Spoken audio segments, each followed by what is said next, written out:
সুপ্রিয় বন্ধুগণ, যারা রিটেন স্পোকেন গ্রামার শিখবেন এবং অপরকে শিখবেন তাদের জন্য আজকের এই ভিডিওতে ইনফিনিটিভ ভার্ব নিয়ে আলোচনা করবো। হ্যাঁ বন্ধুগণ, ইনফিনিটিভ ভার্বের টোটাল ব্যবহার হলো 63টি। এদের মধ্যে আজকে আমরা 49 নাম্বার নিয়মটি নিয়ে আলোচনা করব।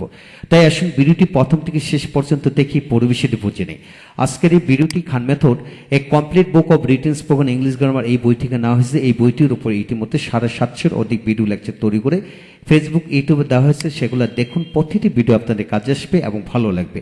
এছাড়া সমস্ত বইয়ের ভিডিও লেকচার যদি নিতে চান তাহলে প্যান্ডেবের মাধ্যমে অল্প মূল্যে নিতে পারবেন, তাই আমাদের সাথে যোগাযোগ রাখতে পারেন। এখন আসুন আমরা শিখব টু ডু অর্থাৎ ইনফিনিটিভ ভার্ব নিয়ে কিভাবে পড়বেন। যেমন এখানে subject have to, has to, had two, এরপরে ভার্ব, পরে বি নাউন অ্যাডজেক্টিভ, পরে হ্যাভ কিভাবে বসে লক্ষ্য করেন। যেমন আমাকে কাজটি করতে হবে, I have to do the, অর্থাৎ আমাকে হবে আই হ্যাভ, আমাকে মানে আই, হবে মানে হ্যাভ, করতে মানে টু ডু, কাজটি মানে দ্য ওয়ার্ক, অর্থাৎ আমাকে কাজটি করতে হবে I have to do the. আমাকে সেখানে যেতে হবে আই হ্যাভ টু গো দেয়ার। আমাকে ইংরেজি পড়তে হবে I have to read English. আমাকে ইংরেজি পড়াতে হবে I have to teach English. আমাকে বিষয়টি নিয়ে ভাবতে হবে I have two think the matter. আমাকে তাদেরকে সাহায্য করতে হবে I have to help them, I have to help them. হ্যাঁ বন্ধুগণ, এইভাবে আমাকে হবে, তোমাকে হবে, তাকে হবে, তাদেরকে হবে, এই যে শব্দগুলো আছে হ্যাভ টু, হ্যাজ টু দিয়ে ব্যবহার করে পড়তে পারবেন। এখন আসেন তাকে কাজটি করতে হবে he has two do that, তাকে সেখানে যেতে হবে হি হ্যাজ টু গো দেয়ার, তাকে এখানে আসতে হবে he has to come here, তাকে বিষয়টি নিয়ে ভাবতে হবে he has to think the matter, তাকে টাকা দিতে হবে he has to give money, he has to give money, তাকে খাওয়াতে হবে he has to feed, he has to feed, তাকে খাওয়াতে হবে। হ্যাঁ বন্ধুগণ, এইভাবে দুয়ের জায়গায় হাজারো বার বসে পড়তে পারবেন। এখন 3 নম্বর, আমাকে কাজটি করতে হয়েছে I have had to do that, I have had to do that, তাকে কাজটি করতে হয়েছে he has had to do that, আমাকে কাজটি করতে হয়েছিল বললে I had to do the work, past tense হলে had to do the work. যখন আপনি প্রেজেন্ট পারফেক্ট টেন্স বোঝাবে আমাকে কাজটি করতে হয়েছে আই হ্যাভ হ্যাড হলো মূল ভার্বের past parcel form had to do the work. তাকে কাজটি করতে হয়েছে he has had to do the work. আমাকে কাজটি করতে হয়েছিল I had to do the work. আমাকে কাজটি করতে হবে ফিউচার বোঝাতে I shall have to do the work, I shall have to do the work. তোমাকে কাজটি করতে হবে you will have to do the work. হ্যাঁ বন্ধুগণ, এখানে ডু এর জায়গায় হাজার ভার্ব রয়েছে, যে কোনো ভার্ব বসিয়ে পড়বেন। এখানে আয়ের জায়গায় তুমি, আয়ের জায়গায় উই, ইউ, হি, সি, দে, কামাল, জামাল, যে কোনো সাবজেক্ট অর্থাৎ প্রনাউন জাতীয় সাবজেক্ট এবং নাউন জাতীয় সাবজেক্ট বসে হাজার বাক্য বানায় পড়তে পারবেন। বিশ্বাস এখন এইভাবে পড়লে এগিয়ে যাবেন। পরবর্তী পৃষ্ঠাতে বাকি অংশ শিখবো। লক্ষ্য করুন, আমাকে অবশ্যই কাজটি করতে হবে I must have to do that, তাকে তোমাকে কাজটি করতে পারতে হবে he have to be able to do that, তাকে কাজটি করতে পারতে হবে মানে বন্ধুগণ এখানে আয়ের জায়গায় হি হবে he has to be able to do the work. আমাকে কাজটি করতে পারতে হয়েছিল I had to be able to do the work. তাকে কাজটি করতে পারতে হয়েছিল he may have to do the work. তাকে কাজটি করতে হতেও পারত he might have to do the work. হ্যাঁ বন্ধুগণ, এই হলো বিষয়। Have to, has to, had to দিয়ে টেন্স ভিত্তিক এবং মডেল ভার্ব দিয়ে একসাথে 13টি ভাবে পড়া যায়।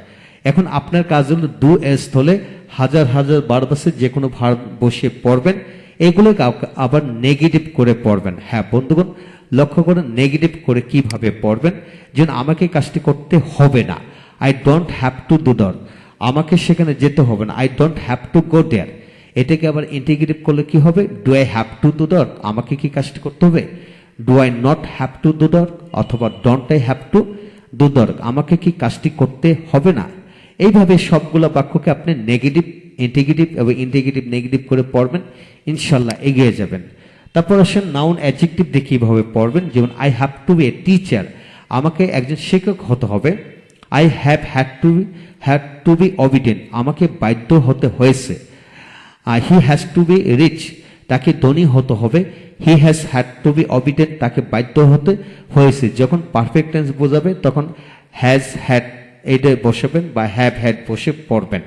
তারপর আমাকে বাধ্য হতে হয়েছিল I had to be obedient, আমাকে বাধ্য হতে হবে। ফিউচার বোঝালে I shall have to be obedient, তোমাকে বাধ্য হতে হবে you will have to be obedient, আমাকে অবশ্যই বাধ্য হতে হবে, যখন অবশ্যই বোঝাবেন I must have to be obedient, I must have to be obedient. হ্যাঁ বন্ধুগণ, এই হলো বিষয়। আপনার কাজ হলো এখানে টিচারের জায়গায় হাজারো কমন নাউন দিয়ে পড়বেন, এখানে অবিডেন্ট বা রিচ এর জায়গায় হাজারো অ্যাডজেক্টিভ দিয়ে পড়বেন, ভালো মন্দ অ্যাডজেক্টিভ দিয়ে পড়বেন। এরপরে এখানে আপনি আবার ভার্বের পাস্ট পার্সন ফর্ম দিয়ে কিন্তু পড়তে পারবেন। হ্যাঁ, এইভাবে পড়ুন, ইনশাল্লাহ এগিয়ে যাবেন। তারপর আসুন এখানে আমরা হ্যাভ প্লাস নাউন দিয়ে পড়ব। লক্ষ্য করুন, I have to have a car, আমার একটি গাড়ি থাকতে হবে, আমার অনেক টাকা থাকতে হবে। কি হবে? I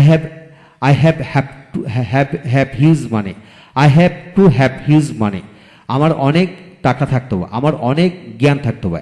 I have to have huge knowledge, তোমার অনেক জ্ঞান থাকতে হবে। You have to have huge knowledge, তার অনেক জ্ঞান থাকতে হবে। He has to have huge knowledge. হ্যাঁ বন্ধুগণ, এ কার এর জায়গায় হাজারো কমন নাউন আছে, হাজারো নাউন আছে, যে কোনো নাউন বসে এইভাবে পড়তে পারবেন। তারপর আসেন he has to have a car, তার একটি গাড়ি থাকতে হবে। I had to have a car, আমার একটি গাড়ি থাকতে হয়েছিল। You will have to have a car, তোমার একটি গাড়ি থাকতে হবে, ফিউচার বোঝালে। You must have to have a car, তোমার অবশ্যই একটি গাড়ি থাকতে হবে। There has to be a car in your house, আমার বাড়িতে একটি গাড়ি থাকতে হবে, সেখানে অনেক লোক থাকতে হবে, ক্লাসে অনেক ছাত্রছাত্রী থাকতে হবে, বাড়িতে একজন গার্ড থাকতে হবে। এই জাতীয় যত বাক্য হবে দেয়ার হ্যাজ টু বি দিয়ে বাক্য তৈরি করবেন। যখন পোরাল বোঝাবে there have to be two cars in the house, বাড়িতে দুটি গাড়ি থাকতে হবে। যখন পোরাল হবে তখন হ্যাভ টু বি বসাবেন। আবার পাস্ট টেন্স বোঝালে there had to be a guard in the garden, বাগানে একজন গার্ড থাকতে হয়েছিল। হ্যাঁ বন্ধুগণ, এই হলো বিষয়।